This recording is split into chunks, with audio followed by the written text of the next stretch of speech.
السلام علیکم داملای بی نهایت مهربان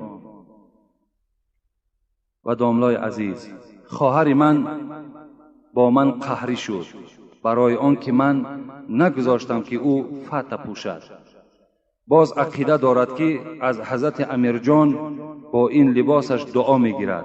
آیا این عقیده حقیقت دارد؟ خواهر تو وقتی همراه تو قهری می شود، وقتی که تو برادر اسلامی هستی، تو غمخوار قرآن و غمخوار مسلمان ها هستی، وقتی بر خواهر خود میگویی که فتح نپوش زیرا فتح لباس مسلمان نیست، وای باز به تو قهری می شود.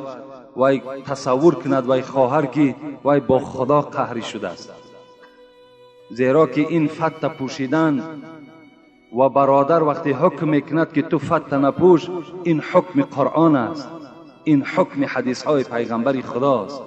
وای با تو قهری نکرده است، وای با خدا قهری کرده است، وای با پیغمبر خدا قهری کرده است. لیکن خوش به حال تو واری برادر که این چنین غیرت داره که خواهر خدا از پوشیدن فتح من میکنی.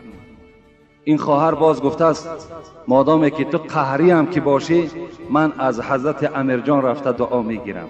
قسم به خدا حضرت امیرجان، ما خاک پای حضرت امیرجان نمیشویم. حضرت امیرجان چنان عالم، چنان فیلسوف بودن که اونها بیزار بودن از این زنهایی که فتح پوش بودن. اونها بیزار بودن.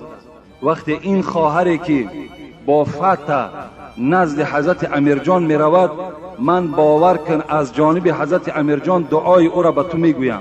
و میگوید ای خواهر، وقتی تو با این لباسی که خدا نخواست، پیغمبر نخواست، نزد من آمدی، خدا تو را سیاه بخت کند. این دعای حضرت امیرجان است. خدای مهربان میگوید دعا میکند حضرت امیرجان که اصلا تو را فرزند سالم نصیب نگرداند. ای بدبخت تیزتر از نزد من گم شو. این دعای حضرت امیرجان است. زیرا من پیرو قرآن هستم، من پیرو حدیث های پیغمبر خدا هستم، من پیرو دین یهود نیستم، من پیرو تقلیدهای زنهای غرب نیستم. من مسلمان هستم. من از دیدن این منظره ناخوش می شوم، غضبناک می شوم. خداوند تو را هیچگاه به تخت و به بخت نرساند. این دعای حضرت امیرجان است. خواهری که اگر این چنین عقیده داشته باشد. خواهرای عزیز و برادرای مهربان، ما و شما الحمدلله مسلمان هستیم. چگونه ای که امروز داعی های بدبخت و روسیا، داعی ها، دعوت کننده های از خدا بیخبر، وقتی خواهرهای ما و شما را مبدل به فتح پوشیدن کردن، مبدل با سری لوچ کردن، مبدل به گردنهای لوچ کردن، ما و شما چرا دعوت نکنیم؟ چرا ما و شما خاموش ایستیم؟ چرا اونها غیرت پیدا کردن که این احوال بالای زن مسلمان پیدا کردن؟ چرا ما غیرت نکنیم؟ چرا نگذاریم که دختری ما فتح نپوشد؟ چرا دهانهای ما و شما پوشیده باشد؟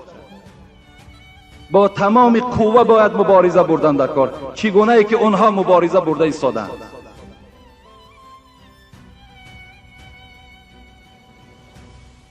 او روز اگر تماشا کرده باشین، رئیس جمهور با جوانها برآمد داشت. فکر میکنم همه تماشا کردین، من هم تماشا کردم. رئیس جمهور گفت وقتی سوال از جانب دختر تاجیک کولابی شد، گفت دوست می‌دارم که دختری کولابی چکن داشته باشد و داکه در سر داشته باشد. اینا همه شما شنیدین. وقتی ما و شما زن گرفتیم، اونها چکن داشتند، اونها لطه های بالای سر پوشیده داشتند، اونها را کسی نمیدید. امروز چی شد که این جوانها اینقدر دیوس شدند؟ در پهلو زن با فتح، نیمی بدن برهنه، پسهای پشت برهنه، آستینها کلته، در پهلوی دستی او را قپیده است. تو روس نیستی، تو یهودی نیستی، تو انگلیچن و فرانسوز نیستی، تو مسلمان هستی.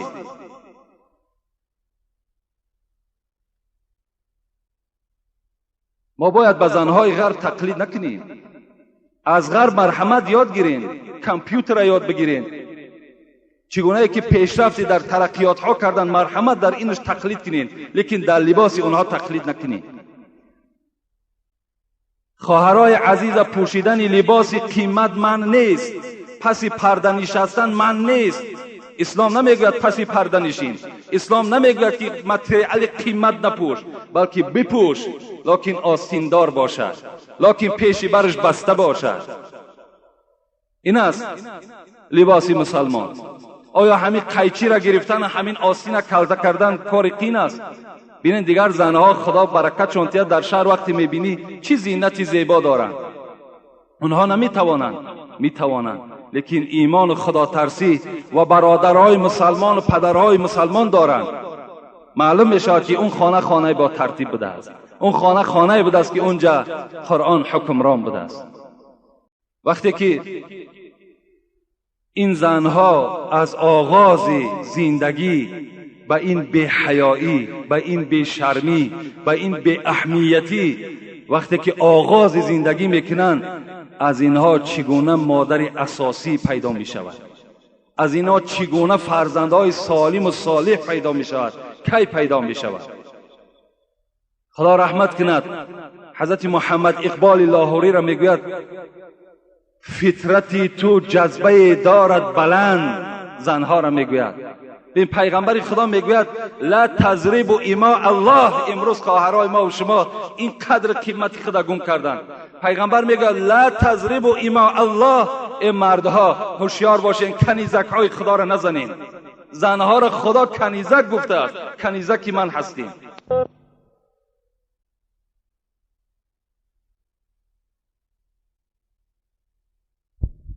دنیاکم النساء. پیغمبر میگوید بهترین آن چیزی که من از دنیا دوست می‌دارم این زن است. از خدا بیخبر وقتی خواهرهای ما و شما را مبدل به فتة پوشیدن کردند، مبدل با سری لوچ کردند، مبدل به گردنهای لوچ کردند، ما و شما چرا دعوت نکنیم؟ چرا ما و شما خاموش ایستیم؟ چرا اونها غیرت پیدا کردند که این احوال بالای زن مسلمان پیدا کردند؟ چرا ما غیرت نکنیم؟ چرا نگذاریم که دختری ما فتة نپوشد؟ چرا دهانهای ما و شما پوشیده باشد؟ با تمام قوه باید مبارزه بردن در کار، چگونه ای که اونها مبارزه برده ایستادند.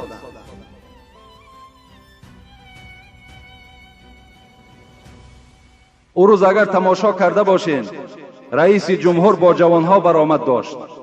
فکر میکنم همه تماشا کردین، من هم تماشا کردم.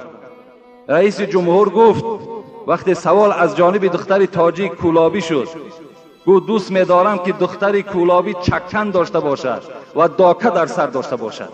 اینا همه شما شنیدین. وقتی ما و شما زن گرفتیم، اونها چکن داشتند،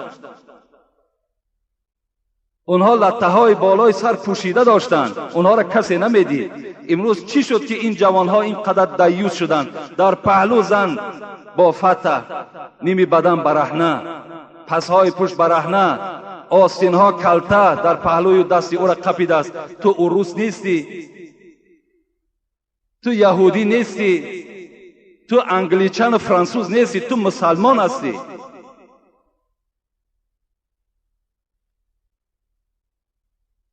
ما باید به زنهای غرب تقلید نکنیم، از غرب مرحمت یاد گیریم، کامپیوتر را یاد بگیریم. چگونه که پیشرفتی در ترقیات ها کردن، مرحمت در اینش تقلید کنین، لیکن در لباس اونها تقلید نکنین. خواهرای عزیز، پوشیدن لباس قیمت من نیست، پس پرده نشستن من نیست. اسلام نمیگوید پس پرده نشین، اسلام نمیگوید که متریال قیمت نپوش، بلکه بپوش لکن آستیندار باشد، لکن پیش برش بسته باشد. این است لباس مسلمان. آیا همین قیچی را گرفتن، همین آستین را کلده کردن کار قین است؟ ببین دیگر زنها خدا برکت چونتیا در شهر وقتی میبینی چی زینت زیبا دارند، اونها میتوانند، لیکن ایمان و خدا ترسی و برادرهای مسلمان و پدرهای مسلمان دارند. معلوم میشه که اون خانه با ترتیب بوده است، اون خانه بوده است که اونجا قرآن حکمران بوده است. وقتی که این زنها از آغاز زندگی به این بی‌حیایی، به این بی‌شرمی، به این بی‌اهمیتی